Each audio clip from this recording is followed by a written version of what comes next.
Hello, happy Tuesday, international successful entrepreneurs. And we are here for our Tuesday Facebook Live. And today, the topic that we're going to talk about is tips on growing your business. So, some of you have online business, some of you have offline business.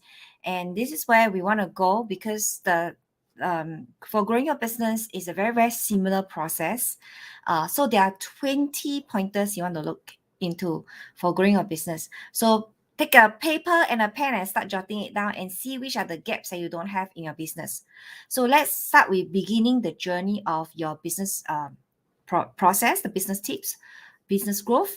So number one, you want to develop a clear and focused business strategy. So in all businesses, a lot of businesses start with a certain vision and dream. However, what is the strategy that you're working on to grow your business?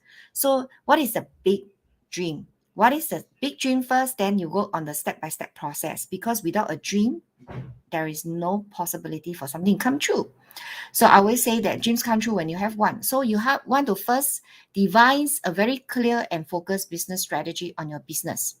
Number two, you want to identify who's your clear ideal target market, the customer, the client that you're working on. Why?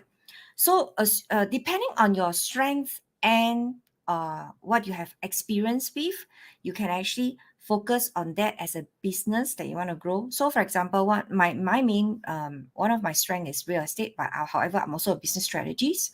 So having been on that journey, I'm able to come up with different strategies and then combine the different resources in order to come up with a business model for myself.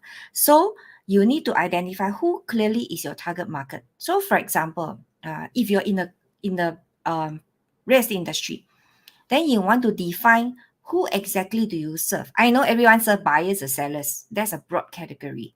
Who do you exactly want to serve? Is it the private homeowners, the public homeowners, the flat homeowners, the commercial business, commercial owners, building owners, or the industrial sector? So it's very, very specific. So if you're selling, you're doing other forms of businesses, let's say you're a coach or consultant, similarly, you want to define who's your target market. So one of my client family member, she is in the weight loss program. She runs weight loss program.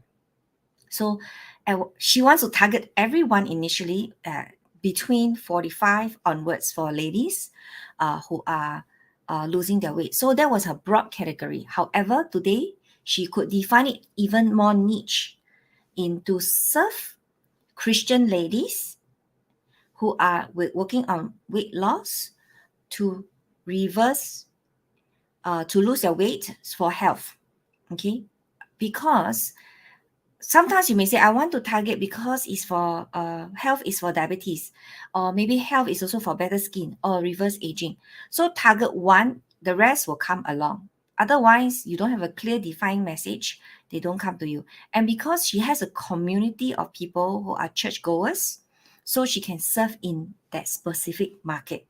So you want to define as tight as possible. The tighter you are able to identify who's your ideal customers, you're going to get them to your business process, because they are going to resonate with you, they are going to build rapport with you. So number three, you want to expand your products and service offering.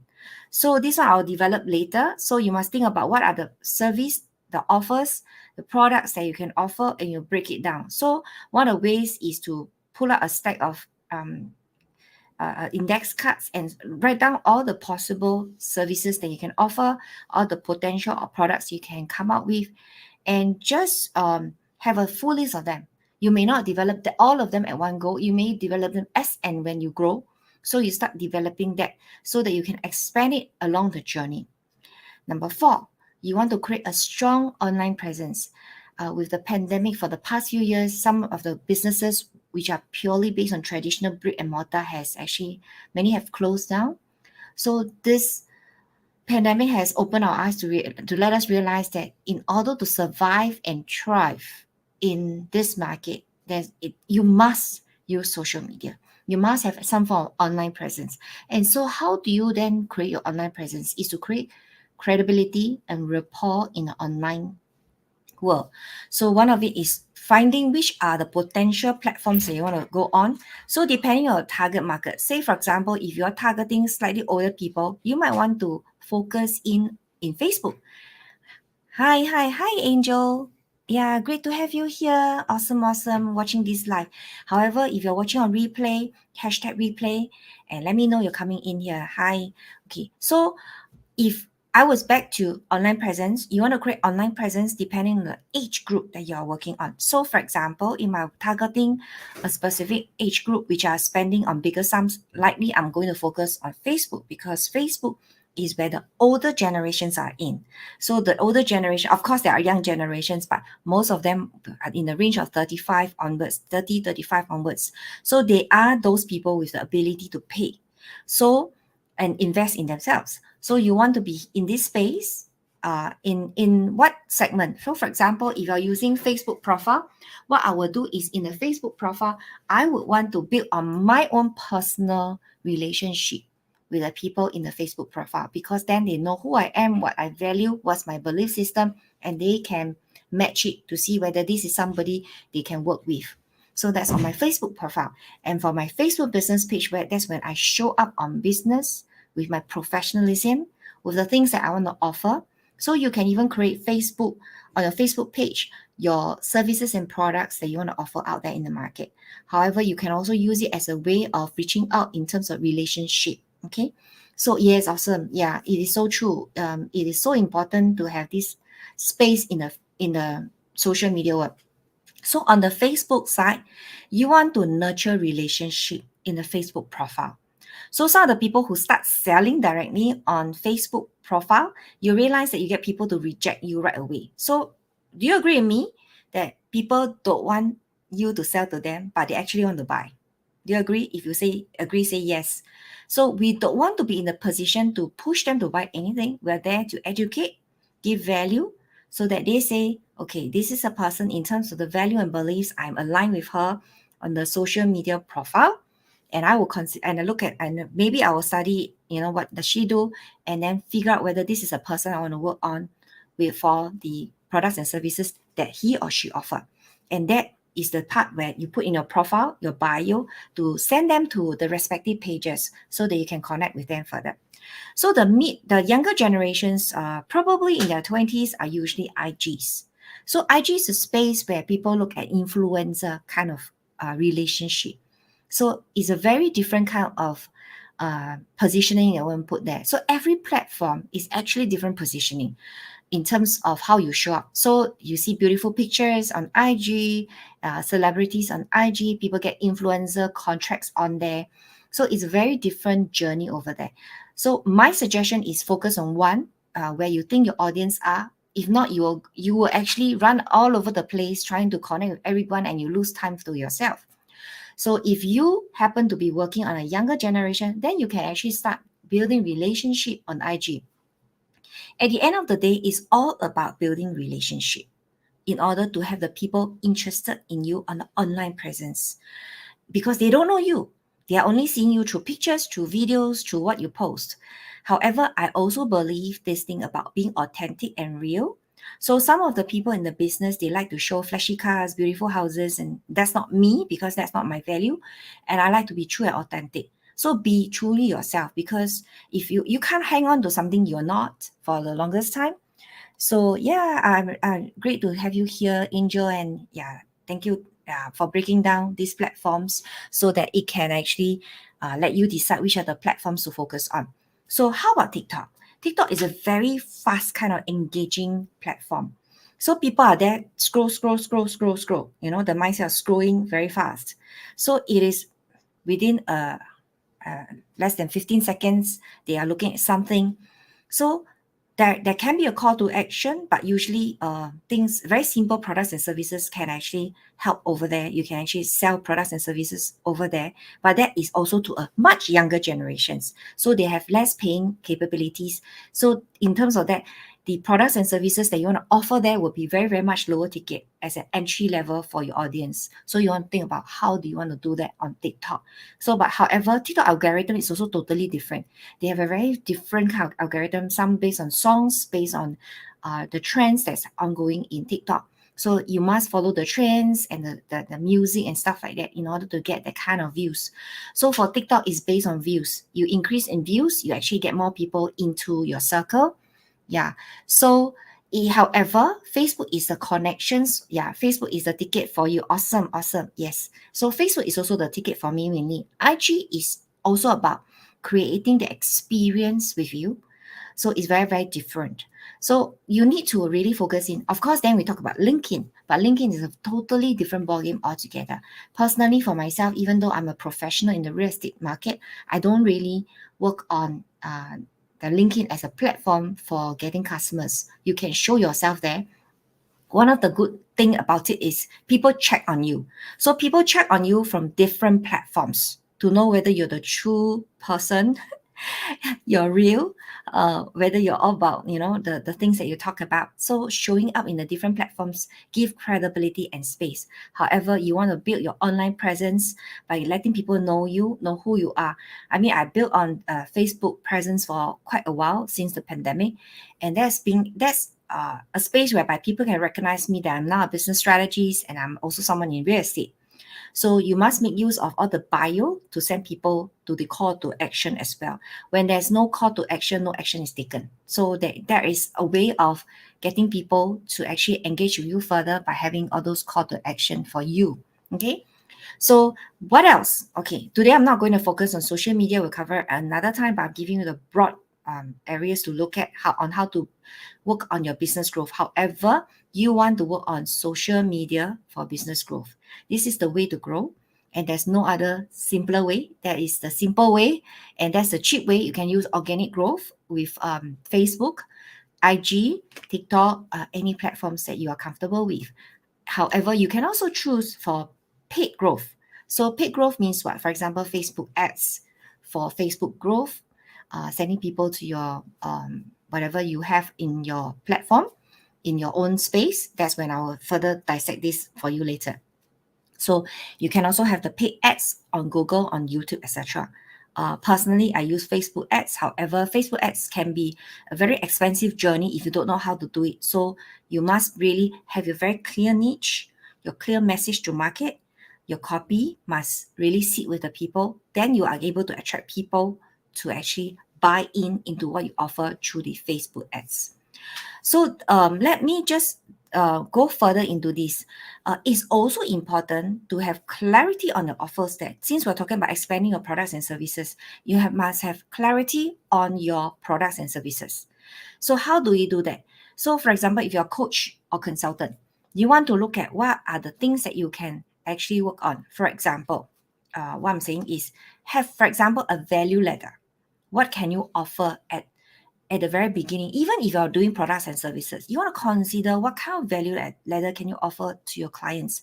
For example, a low ticket entry to get to know you, to buy a small product from you, and move on to a higher level.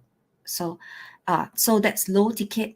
Then maybe you have a core and entry level of free, something free, educational, and then you have core offers. Why? Because you have to have lead generation into your system. So this is where we talk about lead generation, building a sales funnel, develop a value ladder, have a sales funnel. So value ladder works this way. You have a simple offer, free or paid. You move on to perhaps still free or paid events. Virtual events, challenge is what people often do nowadays, or even webinar. And then you move on to, for example, a core offer that you're offering, and then possibly a high ticket offer. So this is the basic structure of a value ladder. However, these days, I would say that in this world, a lot of coaches and consultants have moved away from offering low ticket items. They actually go in straight to do the high ticket offer because that's where you can actually cover the cost of advertising. If you are entering the market and thinking that you have to invest some Facebook ads in order to get clients, you must also consider, okay, if I pay certain ads, can I charge a low ticket item at entry level so that I can cover my costs of getting the lead? So if you're new in business, it's about lead generation. So there are things that you want to consider. How do you build leads?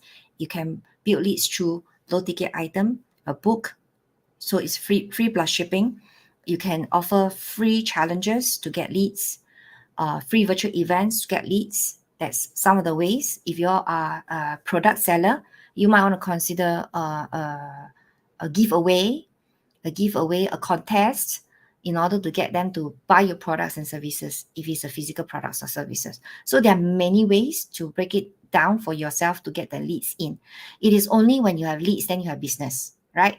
So then you consider what kind of offer. That's why it's important to expand as much products and services in your area of expertise, whether it's a product or a service. So that different types of clientele will come in. So for someone like me who's doing real estate course, I start with high ticket offer because that's where I feel the niche is for myself. So if you're doing a high ticket offer, the entry level will be different. The sales funnel will be different. So what does it mean? The sales funnel will be different. When I build sales funnel, if I build a low to or core offer kind of sales funnel, it would probably range from free to perhaps 997 for a pretty low ticket offer to core offer. That would be maybe a webinar. So I may do a Facebook ad, lead them to a webinar, and then send them to a low ticket or mid offer, a core offer. We call core offer. In the range of a couple $100 to 997 is quite a comfortable range. Some people say webinar is not working anymore. Yes and no. It is not working to a good extent because people are jaded with a lot of webinar ongoing. However, if you have very, very niche area of coverage and you're giving real value, it still works to a good extent. Okay. Then the next type of funnel would be virtual events. Virtual events are typically 3 days event. Virtual events are usually given away for free. Some people charge a low cost entry. Then you must actually look at how do you create offers so that you cover the cost of your ads, such that when you're doing these virtual events, some of your time costs, your Facebook cost has been covered. So these are the ways to cover costs while you get in the leads and then you nurture them into a high ticket offer. Okay, so that is the virtual events. Of course, nowadays, very, very popular is actually challenge. The challenge allows you to bring people to the high ticket offer because usually a challenge is about 3 to 5 days or some even 7 days and some even 21 days. So with a longer period of nurturing, you're able to bring the people from not knowing you on the first day to finally getting a lot of value through these 5, 7 or 14 or 21 days, and then eventually buying the high ticket offer. So the challenge works very well to bring someone into a high ticket offer. So you want to look from that perspective on your sales funnel. So of course, for some people who are leading into webinars, to events, to call offers, then if you want to move people to a high ticket offer, you can even use this thing called application call. Yeah, application offer. So instead of making people commit to a very big sum of investment at the very beginning, you can give them the application process. So having a clear value ladder, knowing who's your ideal customers and building these sales funnels and leveraging on social media does help you to actually grow it faster. The other thing about it is you must also monitor and adapt according to market trends. So for example, what I'm talking is if your trade webinar is not working as well, you might want to consider to move to, for example, challenge in order to get the clients that you want for your business. So you want to optimize different business model, whether it's webinars, whether it's virtual events, whether it's challenges, or whether it's live events, to high ticket items, high ticket products, so that you cover and make good profits and grow your business. You can also have multiple stream of different webinars. You have virtual events and you have challenge. Typically, you choose either challenge or virtual events depending on the type of offer you're going for. To offer out there. And then live events, different channel allows you to build credibility, nurture different relationship with different people, and then all goes direct stream into the same core offer. And that allows you for a bigger growth. So you will say, wow, there's so much work to do it, all this. To be honest, once you do one process, you want to rinse and repeat several times and maximize the value out of that. And it will grow. And that's when you can allow yourself to bring in another version. Once you rinse and repeat, it's already become part of you already. So hi Florian, good to see you. Yeah, I can't see your message. Yeah. So you want to test and optimize which is the method for you. If the webinar is working for you, like for me, I'm using webinar right now. If the webinar is working for you, you want to continue working on it so that you can keep having all these leads coming in, because webinar is maybe 90 to 120 minutes thereabout for mine live events, live webinar. I don't do automated because I find that it's important to engage your audience. So what happens in these live webinars is you are not selling, you are actually giving value. You're giving value away. So if you're a financial consultant, real estate consultants, whatsoever, you want to consider this. You want to have these webinars, workshop, and then share something of value to your client, to your profile. I have a client, family member who created using landing pages. This is the next thing I want to go when we talk about sales funnel. It's important to build your landing page. I have different clients who come and then we build landing pages. Why do we build landing pages? Because landing page is actually our sales process. It allows people to come in to get a free gift. For one of them, they set up a Mama Club. For others, they may give away a book, an e-guide, a recipe, or a free call, or free training, whatsoever. And that allows you to get your lead generation. And that process itself is what I call low ticket or free ticket. Yeah, free offer. And that's when you grow your own leads. However, it is about building relationship, giving away value in there. So it's also important to actually define your goals when you draw all these, whether whichever is a process, define your goals, what's your optimal level, when and what's your metrics. What do you mean by what's your metrics? You need to know what's your cost of doing everything, what's your time, whether the trends, whether the metrics have been dropping, whether your cost for ads has gone up, gone down, or flattened, less people are looking at it. Knowing numbers is very, very important for business. A lot of people spend money without knowing how they invest, how they spend their money, and then they say it's not working. However, sometimes when you put it down in a spreadsheet and you see for yourself clearly, in many cases, like for example, Facebook ads, you can actually see from the system itself. We actually use a business process, automated business process, which allows us to see the sign up rates and to further nurture these clients. So it's after you actually get to know these clients, it's about nurturing the client. They have come into your process once. They may not have bought anything, but they could potentially become long-term customers or future customers. So that's when you want to nurture a relationship with them. And that's when you keep them in your system, your nurturing ability to send them emails, give them more value, or just nurture them by bringing them to your events again, another new event, same event, whatsoever, so that they are in constant touch with you. So that's the nurturing component in the sales process. Once you have lead, you want to nurture them, and then you want to do a conversion eventually. So some people may never buy, however, you're giving value to them that will support them in their business or in their whatever they are doing based on your niche itself. So focus on your core strength. So assuming you're someone who's working very well for your real estate market, for example, you want to focus on the main strength that you have. There are some people who say, I want to teach, like for me, I also teach mindset. However, mindset is a component of strength that I have as well. However, when I launch my real estate program, I also bring mindset in, because mindset, people buy the financial freedom, people buy the weight loss, which is more tangible versus a mindset. So you want to see how you incorporate your offers, your products, such that they see a value in terms of emotional growth, transformation, financial transformation, and physiological transformation. These are the three main areas that we want to look at. And develop systems and process. You want to clear the systems and process so that you can have business growth. Business will not grow when you don't work on your foundation, on your business process. So what do I mean by business process? Business process means your sales process. That means your marketing strategy must have a systems and process, and you want to work on automating it.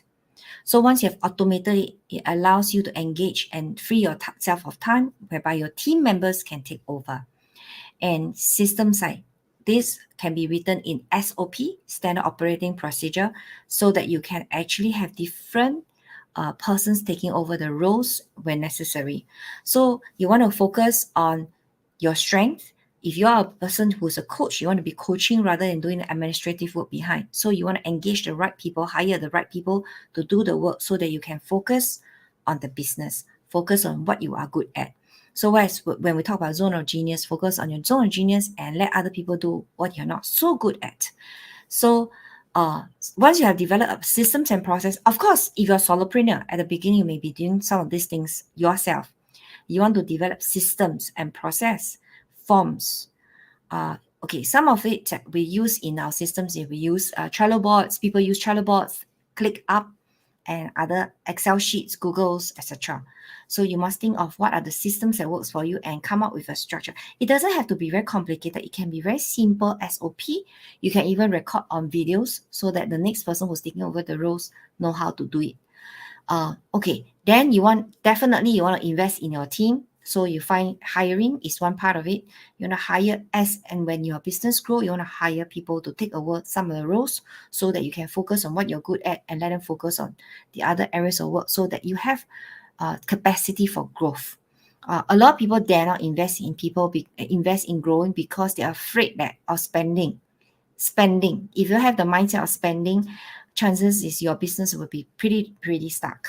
You must have a mindset of investing in growth.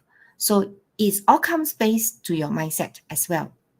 So invest in team so that you can expand your customer base. Okay, so for example, some business still have brick and mortar. It's not just purely online. So you want to look at how can you increase your business, expand your base, not just online, but still continue your brick and mortar. However, if you're online business, maybe you can work on foster partnerships and collaborations with others. So if you're online business, you can foster collaboration, for example, in different Facebook groups, with different podcasts, with different Facebook groups that you are linked to, or you can offer contests within your group. You create a Facebook group to increase your customer base. So importantly, one of the most important item that some people don't focus on is manage your cash flow.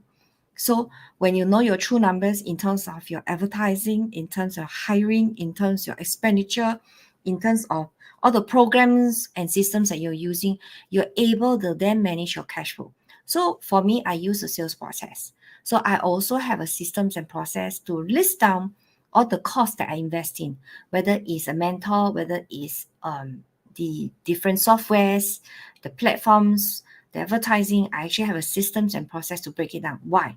So that I know what are the costs that I am spending on in order to get there. And how can I then streamline and remove some of the costs that's unnecessary for my business so that I can actually reduce costs, increase profit, and that will actually increase my margin. Okay, so like just like I mentioned, foster partnerships, collaboration, seek strategic partnership so that you can also expand your growth exponentially. So for those of you who are wondering, okay, what are the sales systems that I use? You can actually go into this and find out for yourself. This is through exponentialprofits.com/apply now. You can apply and figure out what are the sales process that we use to actually streamline our business so that we can free ourselves out of the business and not be in the business. A lot of things can be automated. And that is where I want to send you there if you need some form of support to figure out what kind of business systems that you can consider for your business, for business growth. And for those of you who are sort of stuck in their own ways and need support going forward, you can always DM me for a breakthrough call, and I'm happy to support you on this journey. So if not, you can actually fix a calendar over here. You can come in a breakthrough call, figure out what is your business process and how can you break through in terms of the areas of gaps that you have for your business, for your business strategy, for your marketing strategy. And I'm happy to support you on this journey. And I hope this has been ideal. This has been something good for you, this Facebook live sharing that I have for you. And that's all for today. Any questions, feel free to ask in the comments and I will respond to you. And I'm grateful for Angel, Foren, and who's here in this Facebook whether live or replay. I want to give you all value. So if you are watching this live, say hi here. And if you're coming in on replay, just hashtag replay. And for any questions, just post below. I'm happy to support you. Or any other areas of focus that you want me to cover in a subsequent Facebook Live, I'm also happy to cover it to support all these international business successful entrepreneurs here for your business growth, for your strategy, for your marketing, for your social media, for using systems and process, etc. Yeah, and I'll be inviting guests in this group for different businesses to share their business over here. And that's all for today. And I'm grateful for you guys to be here and have a great week ahead. And see you soon. Bye for now.